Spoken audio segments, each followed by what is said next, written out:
ஏன் மாமா, ஃபாரின் போறேன்னு சொன்னீங்களாமே? ஆமா சரோ. ஏன் மாமா தனத்தை தனியா விட்டுட்டு ஏன் போனோம்? என்ன சரோ பண்றது, பொழைக்கணும்ல. ஏன் உள்ளூர்ல பழைக்க முடியாதா? வெளிநாடு போய் தான் பழைக்கணுமா? எவ்வளவு நாளைக்கு தான் சரோ குண்டு செடிக்குள்ளே குதிரை ஓட்டுறது?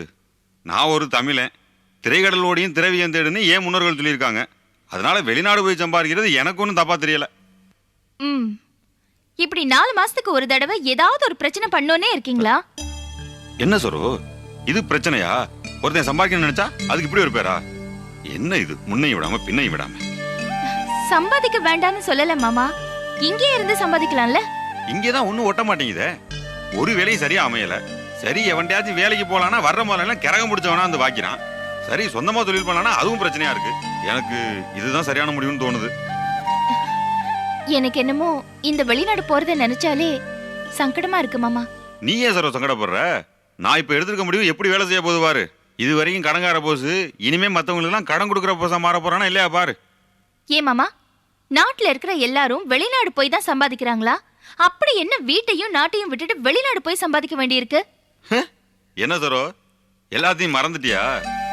என்ன இலக்காரப்படுத்தாத ஆளும் உண்டா? ஓ மாமியார் எடுத்துக்க, அன்னைக்கு தனத்தை பார்த்து என்ன சொன்னாங்க? இப்படி ஒரு புருஷன் கிடைச்சிருக்க, இந்த ஆட்டம் ஆடுறிய, என் மகன் மாதிரி நல்ல புருஷன் கிடைச்சிருந்தா என்ன ஆட்டம் ஆடுவேன்னாங்க. எதை வச்சு சொன்னாங்க? ஏன் குணத்தையும் மாணிக்க குணத்தையும் வச்சா? இல்ல சரோ, பணத்தை வச்சு. இதே என்கிட்ட 1 லட்சம் ரூபாய் இருந்திருந்தா என்ன சொல்லியிருப்பாங்க? போஸ் எனக்கு இன்னொரு மகன் மாதிரி சொல்லியிருக்க மாட்டாங்க. வெள்ளை வேட்டி சட்டை மாட்டி மீசை மட்டும் வச்சுட்டு போனா பத்தாது சரோ, பாக்கெட்ல கொஞ்சம் பணமும் இருக்கணும். அப்பதான் உசுருள்ள மனுஷனா நினைக்கிறாங்க. இல்லைன்னா பணமா தானே நினைக்கிறாங்க. பணத்தோட நெத்தியில கூட காசு வைக்கிற உலகம் சரோ இது.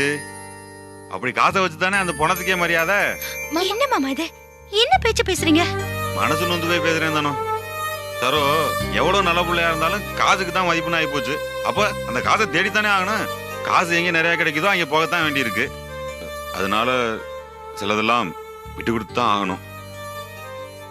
தனத்தை கொஞ்ச நாள் பிரிஞ்சுதான் இருக்க வேண்டியிருக்கும். முடிவே பண்ணிட்டீங்களா மாமா?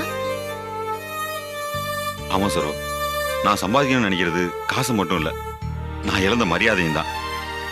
அத தனமும் புரிஞ்சுக்கிட்டா. கொஞ்ச நாள் கஷ்டப்பட்டா அப்புறம் சந்தோஷமா இருக்கலாம். யாருக்கிட்டையும் அவமானப்பட தேவையில்லை. நான் யார்கிட்டயும் சிரிச்சு பேசினா கூட இவன் கடன் கேட்க தான் சிரிச்சு பேசினான்னு தப்பா நினைக்கிறாங்க. இந்த அவமானம் தேவையில்லை பாரு.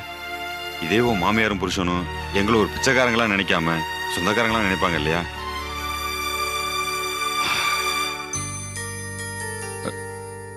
நீ சார் வருத்தப்படுற? உலக நடப்பு அப்படி. சரோ இங்க இருக்கிற? ஆமாப்பா. என்ன 3 பேரும் உட்காந்து பேசிட்டு இருக்கிறீங்க? இல்லப்பா, சும்மா தான் பேசிட்டு இருந்தோம். அம்மா ஊருக்கு கிளம்புன, பஸ்ஸுக்கு லேட் ஆகுதே. கிளம்பலாம்ப்பா. மாமா நான் போயிட்டு வரேன். தானு போயிட்டு வரேன். வா வா சீக்கிரம் வா.